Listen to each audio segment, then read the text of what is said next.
Welcome back. అసెంబ్లీకి హాజరు కావాలని బీఆర్ఎస్ అధినేత కేసీఆర్ నిర్ణయించారని తెలుస్తోంది. ఈ నెల 29న సమావేశాలు ప్రారంభం కానున్నాయి.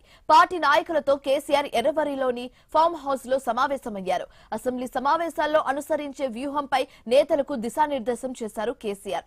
అసెంబ్లీ సమావేశాలు 15 రోజులు ఉండేలా అధికార పక్షాన్ని డిమాండ్ చేయాలని భావిస్తున్నారని సమాచారం. పాలమూరు రంగారెడ్డి ప్రాజెక్టుపై బీఆర్ఎస్ నుంచి పవర్ పాయింట్ ప్రెజెంటేషన్ ఇచ్చేందుకు పట్టుపడ్డామని కేసీఆర్ చెప్పారని తెలుస్తుంది. రైతుల సమస్యలపై అసెంబ్లీలో బలంగా పోరాడాలని దిశానిర్దేశం చేశారు. ఫార్మాసిటీ హిల్ట్ పాలసీపై సమగ్ర చర్చకు గట్టిగా పట్టుపట్టాలని సూచించారు. అలాగే విద్యార్థులు, ఉద్యోగులు, రిటైర్డ్ ఉద్యోగుల సమస్యలపై అసెంబ్లీ వేదికగా కాంగ్రెస్ ను నిలదీయనున్నారు.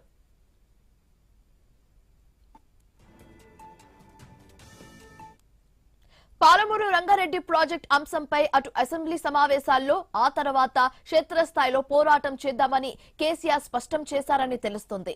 కేంద్ర రాష్ట్ర ప్రభుత్వాల వైఖరి కారణంగా తెలంగాణకు అన్యాయం జరుగుతోందని ఆందోళన వ్యక్తం చేశారని సమాచారం అందుతోంది.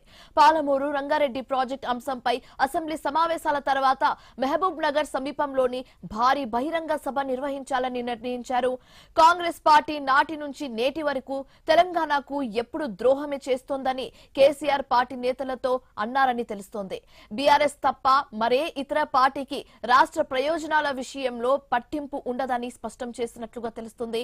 నీళ్ల ప్రయోజనాల విషయంలో కేంద్ర రాష్ట్ర ప్రభుత్వాల వైఖరిని ఎండగడదామని దిశానిర్దేశం చేశారు.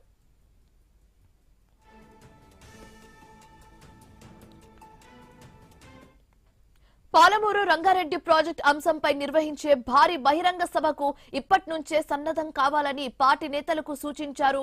వాల్ పోస్టర్స్, కరపత్రాలను సిద్ధం చేయాలని కోరారు. నల్గొండ జిల్లాలో మునుగోడు, దేవరకొండ నియోజకవర్గాలతో పాటు వికారాబాద్, ఉమ్మడి మహబూబ్ నగర్ జిల్లాల నుంచి భారీగా జన సమీకరణపై సమావేశంలో చర్చించారని తెలుస్తోంది.